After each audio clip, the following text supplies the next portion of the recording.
ici Fishing Carp 28. On se retrouve pour une vidéo débuter la pêche à la carpe. Alors tout d'abord, pour débuter la pêche à la carpe, il y a des règles à respecter. Tout d'abord, niveau matériel. Tapis de réception obligatoire, épuisette obligatoire, ainsi que la carte de pêche. Faites bien gaffe aussi au niveau du plan d'eau dans lequel vous pêchez. Il y a un règlement intérieur. Chaque plan d'eau a un règlement spécifique. Hameçon sans ardillon peut y avoir. Tresse interdite. Interdit de fouiller le fond.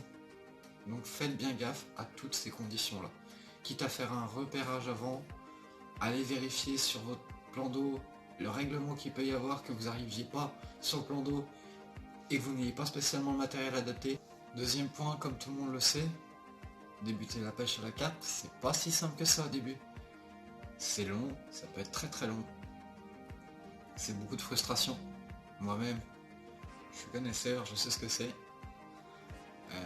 Donc ce qu'il faut surtout pas, c'est se décourager en fait. Faut surtout pas se décourager, ça c'est le point essentiel. Toujours se motiver, toujours se booster.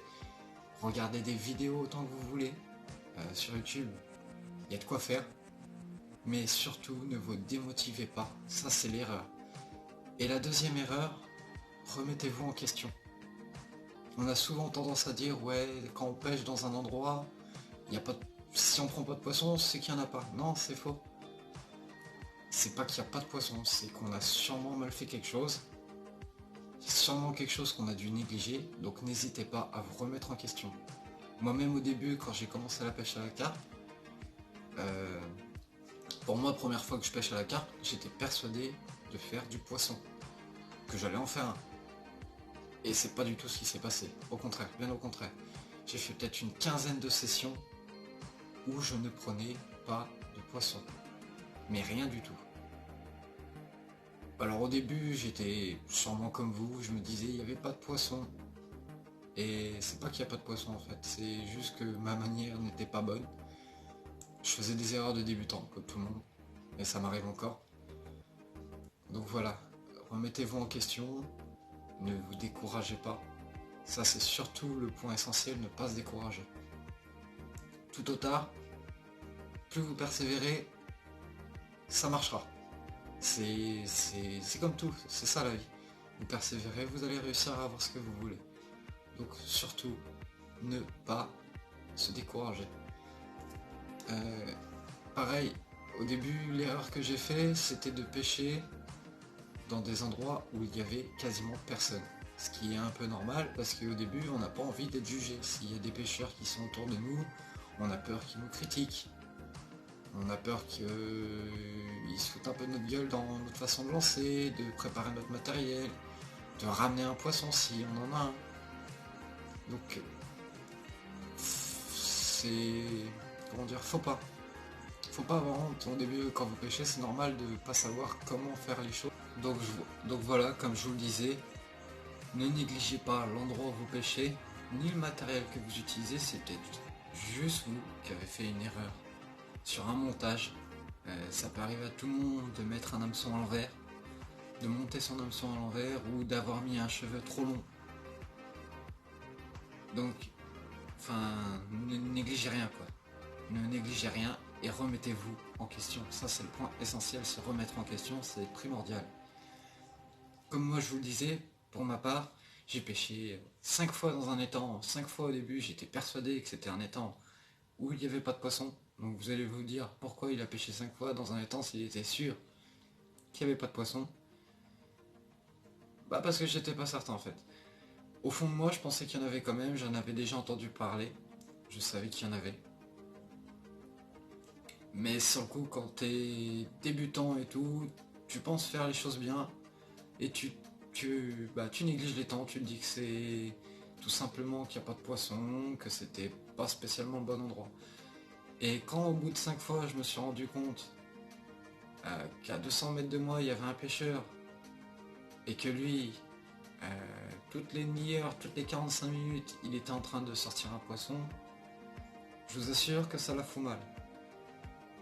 Donc je suis pas allé le voir, comme tout le monde, je vais pas aller le voir et le féliciter d'avoir pris un poisson. Non, t'es frustré, t'es dégoûté, tout simplement t'es dégoûté, t'as pas envie d'aller le voir. Pour lui poser des questions. Ça c'est peut-être l'erreur aussi qu'il faut pas faire non plus. Parce que c'est bien de poser des questions, s'intéresser à sa façon de pêcher, avec le matériel qu'il pêche, les différentes bouillettes qu'il utilise, parce que c'est peut-être simplement aussi la bouillette. Si c'est un étang qui est surpêché, si tu vas pêcher 50 000 fois avec une bouillette Scopec, alors que tout le monde l'utilise, au bout d'un moment les poissons ils sont gavés et ils savent. Ils sont pas bêtes, ils savent. Donc c'est peut-être simplement la bouillette qui est pas bonne. Donc ne vous dites pas que vous êtes nul. Non, personne n'est nul.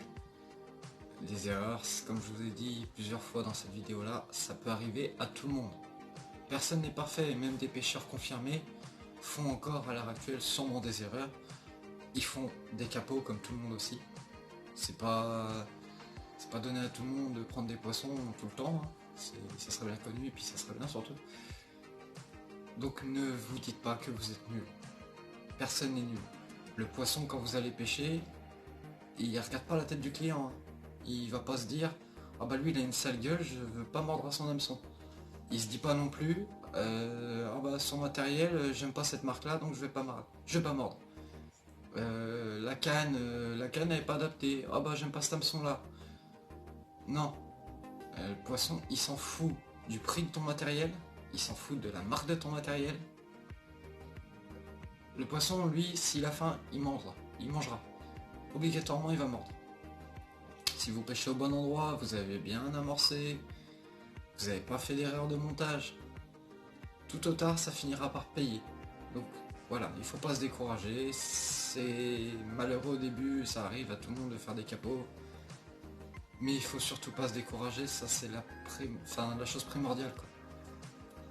Donc voilà, moi je vous encourage à aller pêcher. Continuez, n'hésitez surtout pas à regarder des vidéos, des tutos afin de vous améliorer, mais il faut continuer de persévérer et vous verrez que vous finirez par faire un poisson. Tout ou tard, ça finira par payer. Donc prochainement, je ferai des vidéos montage simple pour pêcher à la carpe. Il y aura aussi des vidéos au bord de l'eau, sessions au bord de l'eau. Donc voilà, abonnez-vous, lâchez un pouce bleu, activez la cloche afin de ne louper aucune vidéo. Et lâchez un commentaire, ça fait toujours plaisir. Bonne journée à tous.